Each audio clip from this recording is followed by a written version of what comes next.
people, leading Britain's conversation. The Nigel Farage Show. Mr. Nigel Farage. Thank you, Donald, and good evening, everybody. Well, I'm here in Strasbourg, where everybody is talking about what is going to happen in 2 weeks' time, because on the 18th and 19th of October, there is a summit. The leaders of all 28 countries will be there, with, of course, the big bosses, Mr. Tusk and Mr. Juncker and the European Commission, Mr. Verhofstadt from the European Parliament. And this is, it's been described as the moment of truth for the Brexit negotiations. If we satisfy them in Brussels, there will then be a further meeting in November where a deal will be agreed. So time is running short, and I'll tell you a little bit about the way attitudes here are shaping up towards that summit. But everything that happened today at the Tory party conference in Birmingham was in many ways aimed at this summit in 2 weeks' time. And of course, Boris Johnson, who, if you remember, resigned after the Chequers deal, has been on the backbenches since the end of July, has been writing endless articles in the Daily Telegraph, criticising particularly the Chequers plan, the Chuck Chequers campaign, and it was his big speech today. Now, he wasn't speaking in the conference hall, and I made the point last night that, you know, when the Attorney General spoke yesterday, only about 5% of the seats in the conference hall were filled. The same happened today for the Home Secretary, Sajid Javid. Maybe he had 10% of the seats filled. But what's really happening at the Tory party conference is the passion is not actually inside the conference centre, and we're told that actually many of the cabinet ministers are supremely jealous of two people who are packing fringe events to the rafters. One of them, of course, is Jacob Rees-Mogg. The other is Boris Johnson. So Boris spoke today in an arena that took about 1,200 people, and I'm told not only was it full, but there were hundreds outside who literally couldn't get in. Boris's big moment this week, and what we saw today was Boris positioning himself on more than Chequers. Here was Boris on housing. And in one way in which opportunity has diminished, and that is in the scope of the younger generation with their own resources to buy somewhere they can live that they can call their own. And it's a disgraceful fact that we now have lower rates of owner occupation for the under 40s than in France or Germany. And that reflects the failure of governments for the last 30 years to build enough housing, but it is also a massive opportunity for us Tories. So here was Boris talking about broader Conservative themes and what the Conservative Party should be doing and who it should be appealing to. He talked also about crime, knife crime, and in particular, the role of the Mayor of London. If you look at the record, for instance, of the previous Mayor of London, something that my friend Philip Hammond might care to consult, you will see that not only did crime come down by 20%, and the murder rate down by 50%, death by fire down 50%, road care size down by 50%, tube delays down by 30%, beautiful new bus, beautiful bikes, millions of trees planted, 2 new river crossings, Crossrail started, tube extended to Battersea, record investment, new museums in East London. You will see now how under #useless-Khan, the number of new builds is slumping because Labour gets tangled in its cynical political objective. And it is the Conservative approach that gets things done. Well, actually, what he's really saying is it's the Boris approach that gets things done. That was him presenting his CV, saying, look, hey, I've run London. I am good at being a leader. I mean, he was almost Trump-like in his modesty, wasn't he, in terms of his own achievements? But then it was back to the main theme, having explained to people his broader Conservative vision, having told people what a great guy he is and what a fantastic track record he has. He was then back on to the theme that's been there for the last few months, Chuck Chequers. And now, therefore, is the time truly to take back control and follow that vision, make the elegant, dignified and grateful exit the country voted for.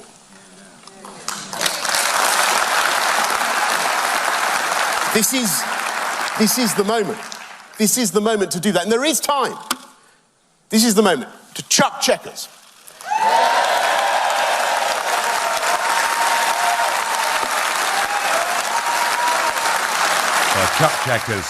Chuck Chequers is a very popular theme. He then went on to really denounce Mrs May's Chequers plan.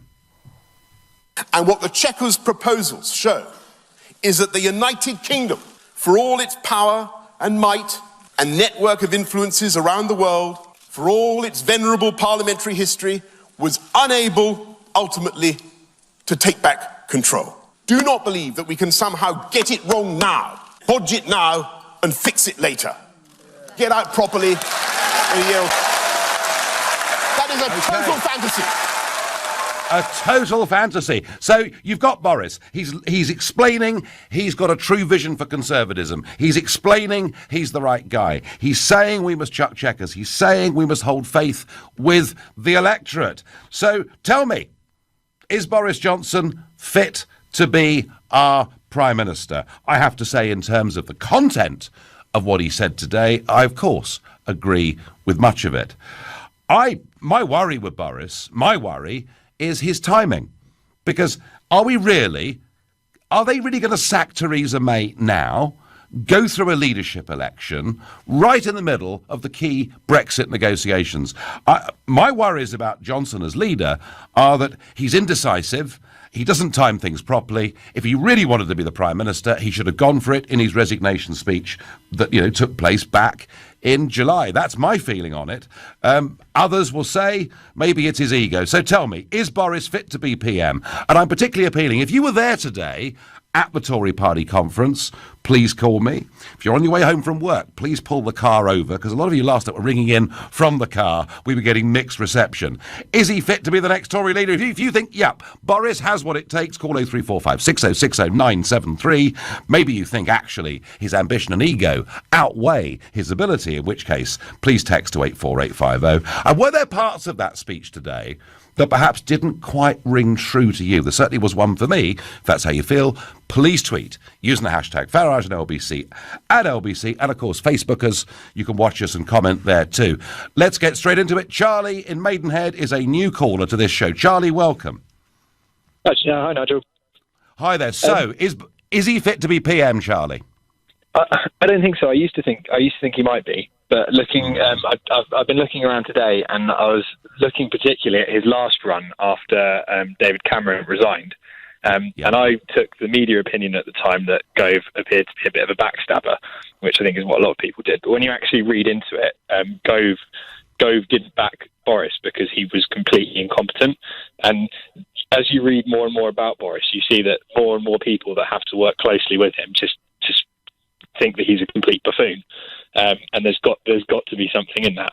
I mean, with Andrew Leadsom, wasn't it? Maybe unreliable, Charlie. Charlie, maybe unreliable would be. I mean, I've spoken to a lot of people. I've spoken to people who worked with him as a journalist. Colleagues in Brussels, people on the Telegraph when he was there. I've spoken to people who sat with him in Parliament. I think unreliable really is the word. Yeah, the one was the letter that could have stopped Andrea Leadsom running. He left in his office, and he never rung her, I think. No, Charlie. She wanted to know by 6 p.m. on that Saturday evening whether Boris was going to run as leader, and if he did, whether he wanted her as a running mate to stand as Shadow Chancellor. And she wanted to know by 6 p.m. because otherwise she was going to throw her own hat in the ring, which indeed she did, published in the Sunday newspapers the next morning, and 6 p.m. was the last moment for it. Do you know where Boris was, Charlie? I think was he playing cricket or something? Yeah, playing cricket, having a drink, playing cricket, having a great time, and he forgot to call her. I mean, it's unbelievable, isn't it? Yeah, and when Gove was looking to meet with Boris or something about to discuss some of the issues they might have following the election, the referendum campaign, I think Boris was having a boozy barbecue instead of tackling serious issues, and that meant that it wasn't that Gove was backstabbing Boris, it was that after trying to work with him, he found him to be completely incompetent. And if you listen to Cameron, Major, Gove, Hammond, it's the same story with everyone you listen to. And is that the person you want being Prime Minister? Charlie, you've raised a great point. Thank you. Now, Theresa May, of course, did have to respond to all of this. Here was Theresa May having heard, or at least had reported to her, Boris Johnson's speech. Look, Boris always puts on a good show, but what matters to people is what we're delivering for them on the things that affect their day-to-day lives. What the Chequers plan is a plan that delivers on the vote of the British people. It means we take back control of our money, our borders and our laws. We will end free movement once and for all. We've set out our new immigration policy today. We will no longer be sending those vast annual sums to the EU, and we won't have the European Court's jurisdiction here in the United Kingdom. There you go. He puts on a good performance, says Mrs May. Well, no one doubts that Boris puts on a good performance. He also puts on a very entertaining performance. He is a very personable human being. The question I'm asking is he fit to be PM? And Charlie, our first caller, thinks he's too unreliable. He misses deadlines, and reliability is presumably pretty important in a leader. Mark is calling from Liverpool. Good evening, Mark. Hi, Nigel. Pleasure, as ever, to speak to you. Yeah, we've spoken before. So, tell me, is Boris the right man? Is he fit? Well, so I listened to Theresa May this morning. I think, like me, a lot of people in the country are following politics at the moment. I think it's just, shall we say, riveting. Maybe some people would use other words. Exactly. But I think Theresa May this morning, it was just drivel. And I just hearing her again then, it was just drivel again. And I think a lot of people in the Conservative Party and a lot of MPs feel exactly the same way. And I listened to all of Boris Johnson's speech today on the radio. I listened to all of it, and I tell you what, no matter what you say about him, there was a lot of content there. There's a lot of thought there, and there was a lot of what do you say? Content. There was a lot of content there, and I've not heard that from anybody. I've heard it from Jacob Rees-Mogg, and absolutely, can he be Prime Minister? I'm not totally sure, but I think he can certainly be in the cabinet and definitely. Well, he's done that before, Mark. Cabinet. I mean, he's done that before, and he was in the cabinet until July. And I agree with you in one sense. I mean, I think, what he had to say about housing was very interesting. What he had to say about crime, his own record, all of that was extremely interesting. But Jacob Rees-Mogg for me. Well, let's see. I suspect, Mark. Whatever happens over the next few days at this conference, I suspect that Theresa May's going nowhere. I think Boris blew it back in July. He had the resignation speech. That was the moment. That was the moment to go for it. Now, I was told by somebody working with him in July they didn't think they had the numbers. But until you set a course and explain a policy, you don't have the numbers. But Mark, I agree with you. There was some very interesting content there. You're listening to the Nigel Farage Show exclusively on LBC. It is now 6:15. Boris Johnson today not just laying out his CV as potential Tory leader, but also desperately trying to get the Prime Minister to change her tack ahead of this crucial meeting taking place in Brussels, and it starts on the afternoon of the 18th of October. We're a fortnight away from, as Donald Tusk has said, the moment of truth in the Brexit negotiations come. So he's desperate to try and get her to change course in the next fortnight. Her big challenge comes tomorrow. Remember last year, the catastrophe. Somebody came out of the audience, a comedian with a P45. She then lost her voice, started coughing. Philip Hammond gave her a cough sweet, didn't do the business. And then, towards the end of her speech, do you remember the lettering started falling down off the wall? It was terrible. Now, we're being briefed that she's not going to do a whole series of interviews tonight. She was on with Nick Ferrari on LBC this morning. We've heard her this afternoon responding to Boris's comments. But she's not doing the usual round of interviews with all the broadcast media tonight that they're used to Tory leaders doing ahead of the big speech.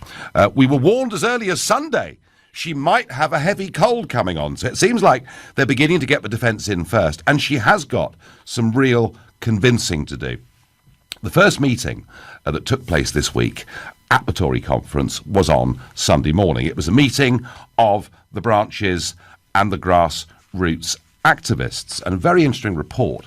John Strafford, who is the head of the grassroots movement, the Conservative Campaign for Democracy, and he was there among 500 Conservatives in the meeting in the convention centre. No press were allowed in, and he's confirmed that Mrs May got a very negative reaction when she mentioned Chequers. I quote, "It was a wave of grumbling, really," he said. "The party leader normally gets a standing ovation at the end of the meeting, but after question and answer, Mrs May just walked off, and that was it. This is my 55th party conference, and I've never seen that happen before." So she really has got some very, very major convincing to do tomorrow with that hall. For once, the conference hall will actually be full, as opposed to the fringe that we've seen all the way through. But today it's Boris's big turn, laying out his positions, his Conservative credentials, his record as Mayor of London, his belief in chucking checkers and honouring the deal with the British public. Is he fit to be Prime Minister? Ali is a brand new caller from Maidenhead. Good evening, Ali. Good evening, Nigel. Hi, how are you?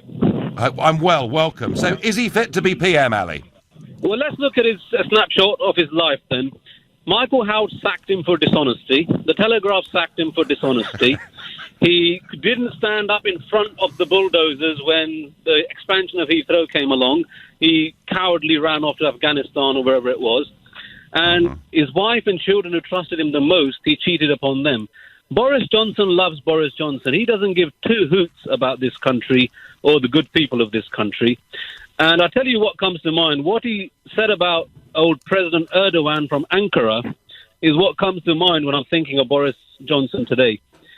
He is incompetent, indecisive, and he is somebody who loves himself too much. I tell you something. Are you really suggesting, Ali, are you really suggesting that today's speech was all about Boris and not about these issues mattering passionately to him? Well, look, he may be passionate about them, but the passion is not directed towards the love of the country, I'll tell you that. It's about passionate about becoming Prime Minister, about stabbing Theresa May in the back, and God, she's incompetent. Ali, let me ask you something. You know, you've laid out a list of charges against Boris, reasons he was sacked, etc. And yeah, you know, he's a guy that's made some mistakes in life. I think that is absolutely true. Would he be a better leader and more likely to firstly deliver a true Brexit and secondly to beat Jeremy Corbyn than Theresa May? It's like asking me, would I prefer Baldrick or Inspector Clouseau? Neither of them, to be honest with you. OK, Ali, you've made the case against Boris and you've done it very effectively. Thank you. Let's see if Alex in Newport is a Boris fan. Good evening, Alex. Hi, Nigel. Good to speak to you again. Good to speak to you. So, is he the right man? Of course he is. OK. Do you think He's got is... backbone. OK. Do you think he's honest and straightforward in what he says? Yes, I do. Do you think today's speech was honest and straightforward? Yes, I do. The problem I have with Theresa May is she's not reading the signals. No, I think that's absolutely right. And I think very interesting when someone like John Strafford, as I read out a moment ago, 55th Tory conference and says actually the activists, weren't applauding her. She's not reading the mood. But I'm asking this question about Boris's integrity. I want, Alex, you to stay with me and listen to this. This is what Boris said. So he's laid out his views on housing, knife crime, Brexit. He's talked about the great future our country has. In the last couple of sentences of his speech today, he says this. For one last time, thank you all for coming along here today. And I hope you will join me in urging our friends in government to deliver what the people voted for. To back Theresa May in the best way possible by softly and quietly and sensibly supporting her original plan.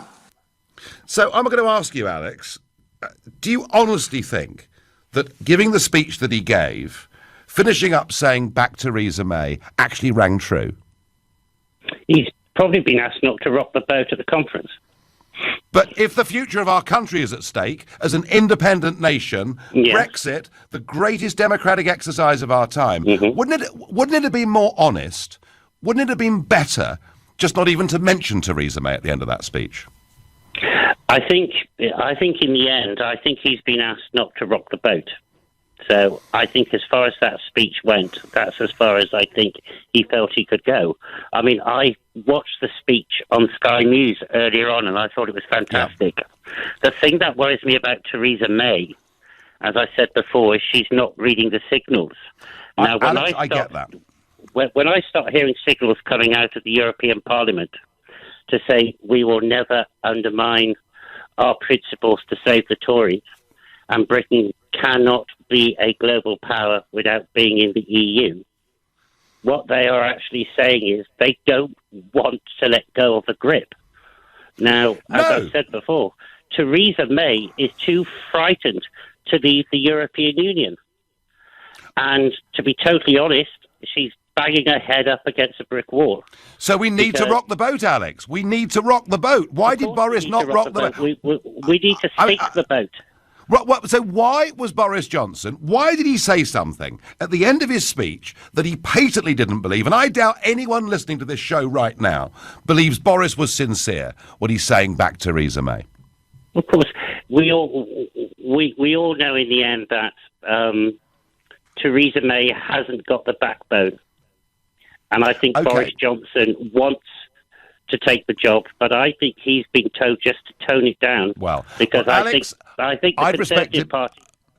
I would respect him more, Alex. I'd respect him more if he'd stood up in July and said that. If he'd stood up and said, I've worked with Theresa May in government, I admire her as a woman, she's not the right person to lead us through Brexit, I am. I would have thought that was a more honest, straightforward pitch to the party and the public. I agree. I don't think she's reading the signals, and that's making her a very weak leader. Because in the end, the European Union will stab her in the back. It's going to happen in 2 weeks' time. If there is a great betrayal, it'll happen in 2 weeks' time. Alex, I thank you. Peter says, Boris all the way with Jacob behind them. Get them in now and delay leaving for a year. Delay leaving for a year? That would be the ultimate betrayal. And isn't that the problem with Boris? If he'd gone for this in July, they could have had the leadership election during August when Monsieur Barnier was on a beach in Saint-Tropez. As it is, it would take out a huge amount of our time. Let's go to Michael in Poole, who was a new caller to this show. Michael, good evening. Very good evening to you, Nigel. So, is he up to it? Is he fit? Well, I think the ideal man would be me, but given that that's unlikely to happen, next best in line is definitely Boris. But not Boris as the perhaps imperfect individual as he is. Boris as the team leader who can coalesce around him the, for want of a better word, momentum that is gathered on the centre-right, which is a force which can take on the Europeans and represent this country, and a force which can take on the Marxists. Now, he's shown that he can lead a team. Do you see Boris, do you see him as a team player? Well, it's been mentioned many times, his past record, but his past record in London, he not only won once, but he won twice, and he ran a fantastic down there, which... Now we've seen he's not there, and we've got Sadiq Khan in place. There is a comparison to be made. Michael, I don't doubt for one moment that he's got a much broader electoral appeal than Theresa May's got. I don't doubt that for one moment. What we're debating is whether he's fit to be the Prime Minister. And I just to ask you this very quickly. You heard the clip I played a moment ago with Boris saying, back Theresa May. That part of the speech didn't ring true, Michael, did it? Well, it's funny. Boris is coming for a hell of a lot of criticism for being impolitic most of the time. And what he did there, I think, was say what had to be said for the ears of the Europeans, which is that for the moment, we will support her if she chucks checkers and goes back to what she said before. Okay. Very short and that is rational. But it's almost unbelievable, given that May is completely stuck with checkers. And we're headed for a very tough night on the 18th of October in Brussels. Michael, I thank you. Michael can see the electoral appeal in Boris, as indeed many do. You're listening to the Nigel Farage Show exclusively on LBC. It is now 6:30. Global's Make Some Noise, for those who don't get heard. This is LBC. You've got the chance to bid for a private lunch with me. You and two others can bid for a lunch. We'll have it in Franco's restaurant in the centre of London. It's an excellent restaurant.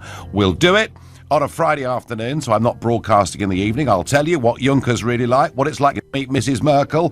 Perhaps we'll even chat about Donald Trump, who knows? And we'll be doing it for LBC's charity, Global's Make Some Noise.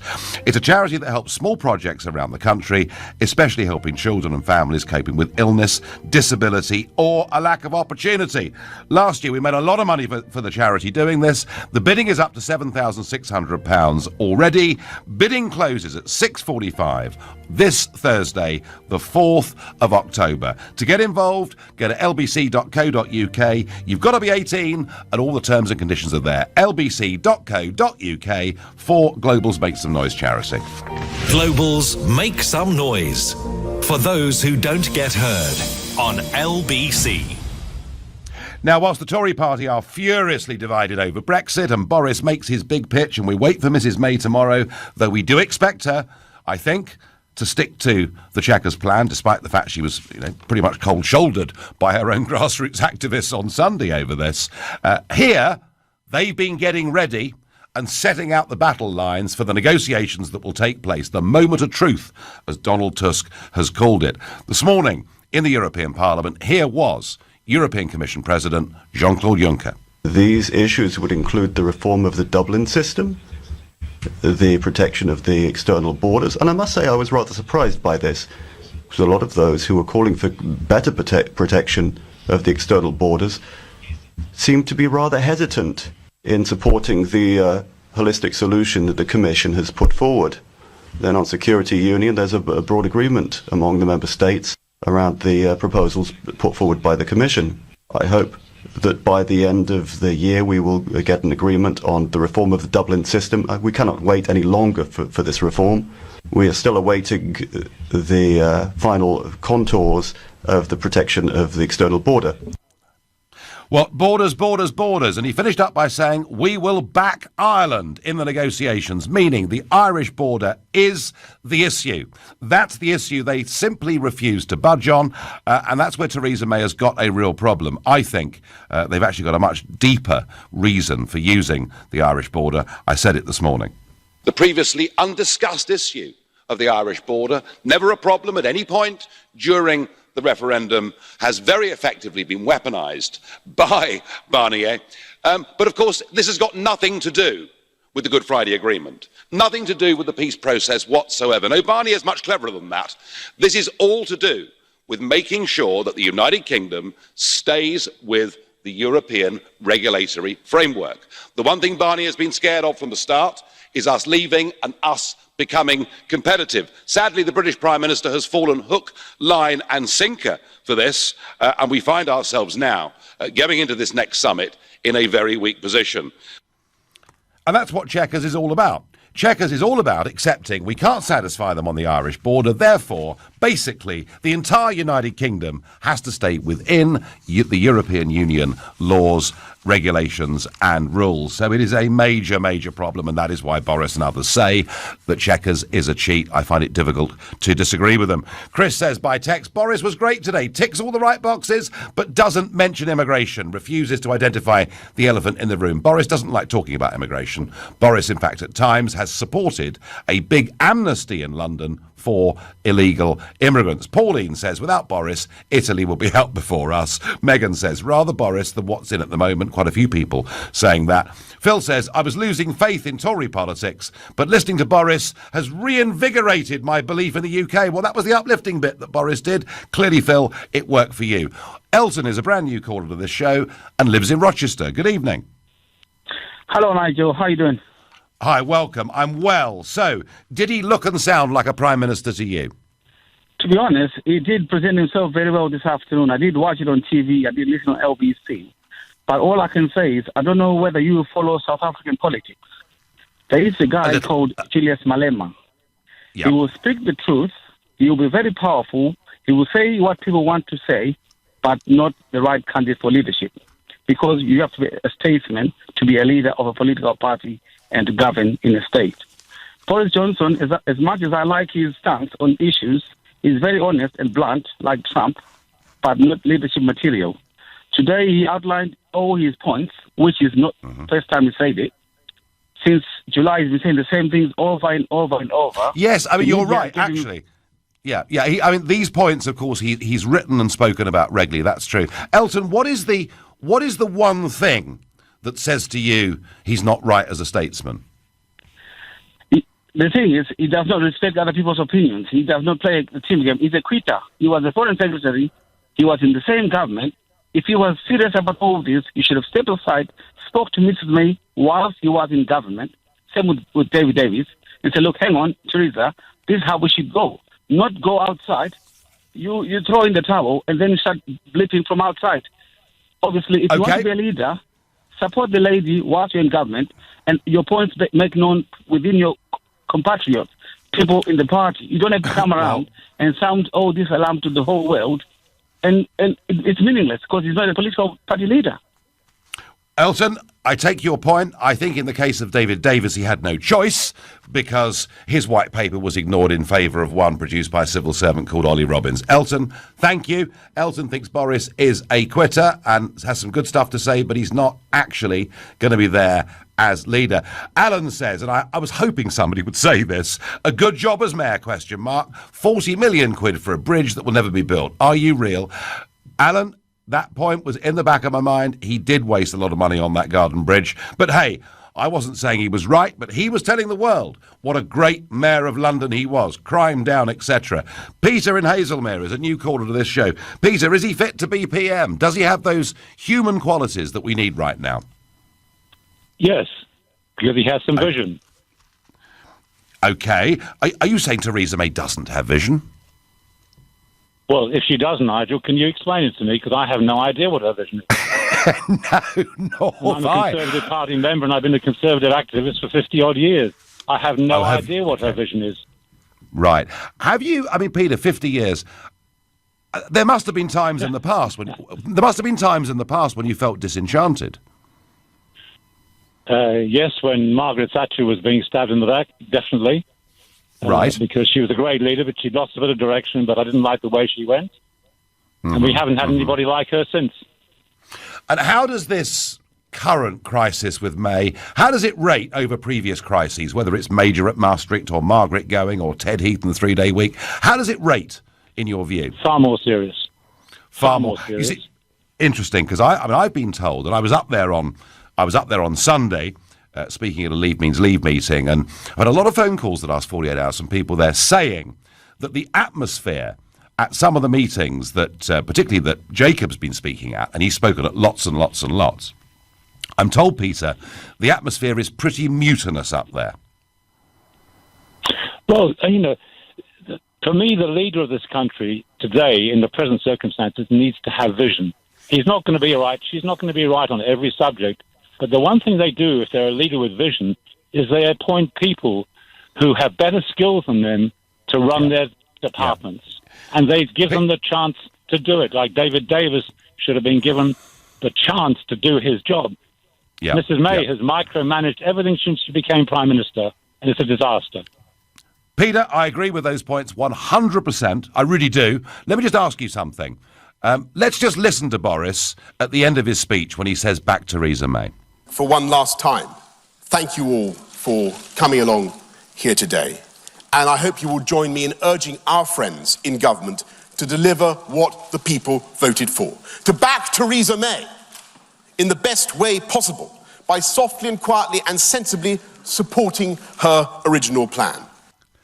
Peter, didn't that sound a bit bonkers, the way he shouted back Theresa May? No, not to me at all, because, in fact, her original plan was one of her red lines, and she's abandoned it. And she's already abandoning Chequers she's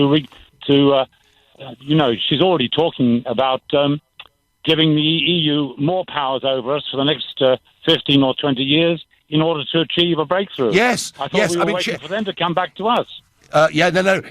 Quite. As if Chequers wasn't bad enough, I think and I feel she's on the verge of making an even bigger surrender. So why, in those circumstances, does Boris Johnson stand up there and say, back Theresa May? Surely better to be either say nothing or say she needs to go.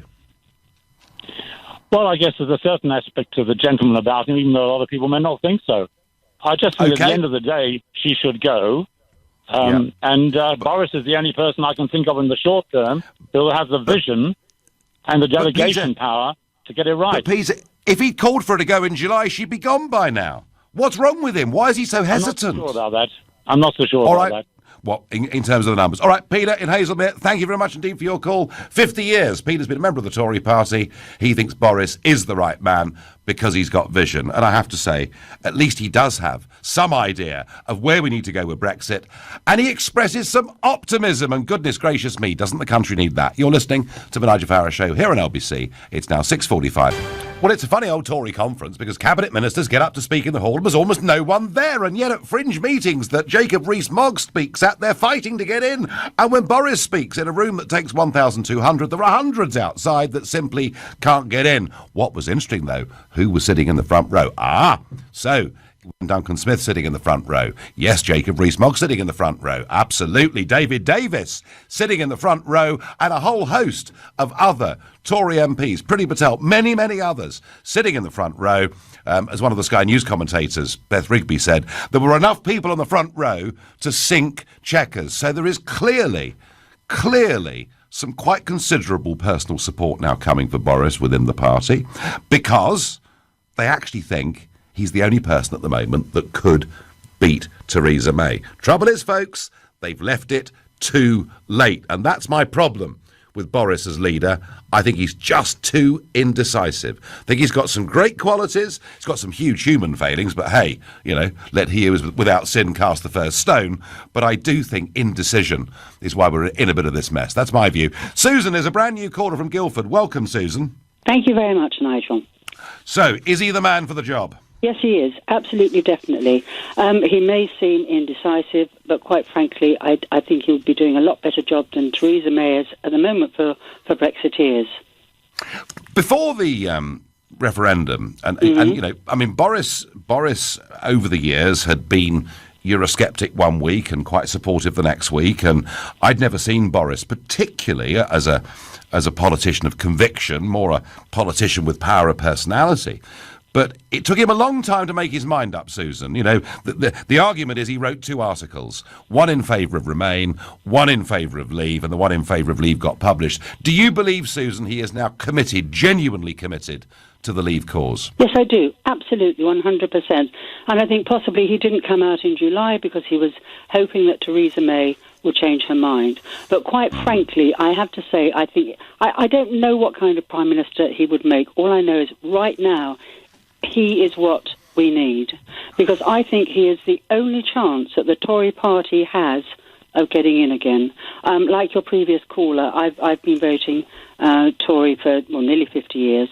Yeah. But Brexit is if the Chequers plan goes through, it is such a stitch-up. Not only would I never vote Tory again, I would never vote, because it would show that democracy is dead in this country. Yeah. Susan, I agree. I think that Boris... The people that really don't want Boris, obviously Europe don't want him, the left in this country don't want him, and the Remainers don't want him, because they're all scared of him, because they know the power that Boris packs. Yeah, and he's recognisable. In an age when politicians are so bland that I'm sure that even in Conservative voting Guildford, I know it's swung to Lib Dems in the past, but even in Guildford, if we paraded Susan down Guildford High Street, the Tory cabinet, I'll bet you most people wouldn't even know their names. I'm sure you're right. But Boris, everyone knows who he is. And, OK, Susan, listen, that's a very powerful endorsement for Boris. And Susan, interestingly, saying that if Brexit goes wrong, she won't just not vote Conservative, she'll never vote again. And that's my biggest worry about Brexit not being delivered properly, is the damage it will do to the whole faith and trust in our democratic system in this country. Bill says, when Theresa May lost David Davis, she lost me as well. He's a top man, is Davis, and Boris is backed by him. Well, it looks that way, doesn't it? He did, although David did criticise Boris's plan to build a bridge from Scotland to Northern Ireland. But hey, Jill says, vote Boris in as PM. At least he would get us out of the EU with a better deal than Mrs May could. Could or would, I think, Jill. Let's go to Birmingham and speak to Nathan, another new caller to this show. Welcome, Nathan. Hi, Nigel. It's a pleasure to be on here. I was at Leave Means Leave on Sunday, and I got the message that we need to believe in Britain, and Boris believes in Britain. I don't think Theresa May has any sort of vision for the country, and Boris is the man to take us through Brexit. Do you know something, Nathan? I do think believing in Britain really does matter. The whole point of Brexit is we believe we're good enough to run our own country. We don't need our laws made somewhere else. And she almost looks apologetic, doesn't she, about Brexit, as if we're frightfully sorry. Excuses for our great nation. Yeah, and she doesn't look thrilled about it. Charles Moore in The Telegraph wrote, she often looks like she's about to visit the dentist, which I thought was a very good description of sort of how she looks. So Nathan, you believe in Britain, do you? I do, yes, completely. I think as the 5th largest economy in the world, as one of the great international trading partners with America, India, China, we can thrive as big as we thrive, and if not bigger now. Oh, you're cheering me up, Nathan. You're making my evening. And do you believe in Boris, Nathan? I believe in Boris in the short term for Brexit, yes, as I feel he has a vision and the belief in Britain and the passion for leave, as I think we need a Brexiteer like yourself, but unfortunately the government is being stern to take us through Brexit and get a successful deal. If not, a no deal would be better than the EU deal. Well, Theresa May, no, and I agree with that, but Theresa May, others don't, obviously, Theresa May yesterday said, for the first time, she said, I believe in Brexit. Did you believe her? No, I think she's saying it in front of the cameras for conference. God, you're for somebody who sounds very young, you're so... I am very, yes. How old are you, Nathan? 17. 17? Yeah. Wow. 17. I guess well. So I didn't vote in the referendum, but I believe in Britain and believe to enter a future in which I can help make Britain a better country. Well, it's good to hear young people getting involved in politics, whatever side they're on. It's really important. Nathan, great call. Thank you very much indeed. Chelsea says, May talks a great fight, but never backs it up. That's absolutely true. Let's give Boris a chance. Well, there's quite a few of you now coming in supporting Boris. We're going to Chequers. No, not actually. We're going to Butler's Cross, which is very near Chequers, to speak to Penny, who's a new caller to this show. Welcome, Penny. Oh, hello, Nigel. Lovely to speak to you. Lovely to speak to you. I literally can see Chequers almost from where I live. I used to have a positive, Penny, I used to have a positive association with Chequers. I'm not sure I do anymore. No, nor do we. But I totally agreed with your second last speaker, Susan, when she was talking about the Conservative Party, that it's full of colourless, grey people. There's nobody that anybody inspires to, and the only person that can do that is Boris Johnson. But I do feel that there are some very dark forces working in the Conservative Party that will do anything at all to stop him getting there. And I just think it's very worrying, because if you watched The Darkest Hour, the film with starring Winston Churchill, and you know, he was up against a similar sort of thing. But I just, you know, I don't trust people like Michael Gove, actually, to be honest. Because I think if it came to it, Penny, if it came to it, and Theresa May succeeded in getting a parliamentary majority through for Chequers or something worse, which is what I now genuinely think is going to happen, I mean, would it then be time for a new party in British politics? Would you just stay at home and never vote again? I mean, how would you respond to, you know, Brexit really being sold out? Oh, definitely. I mean, I stopped voting Conservative when they did the dirty on Margaret Thatcher, and I voted for the first party was James Goldsmith's referendum party, and then I voted UKIP all the time. Oh, you're a proper rebel, Penny, aren't you? You're a proper rebel. But I did vote in the last election. In fact, my children, who've never voted before, voted Conservative with me, in the hope that Theresa May, we thought she would be the only person that would deliver Brexit, and she's completely betrayed us, and I will never, ever vote again, and my children will never vote again. And I think probably find a lot of people up north will never vote again. I know. Penny, that's why we've got to deliver Brexit. Thank you for your call. That's why I wish Johnson had done this back in July and forced a leadership contest. It's all a bit late now, Boris. Or is it? Who's to say? You've been listening to the Nigel Farage Show here on LBC. I'll be back tomorrow night at 6. At 10 tonight, it's Tom Swarbrick, but live from the Conservative Party conference in Birmingham, it's Ian Dale. What a build-up, Nigel. Thank you very much indeed.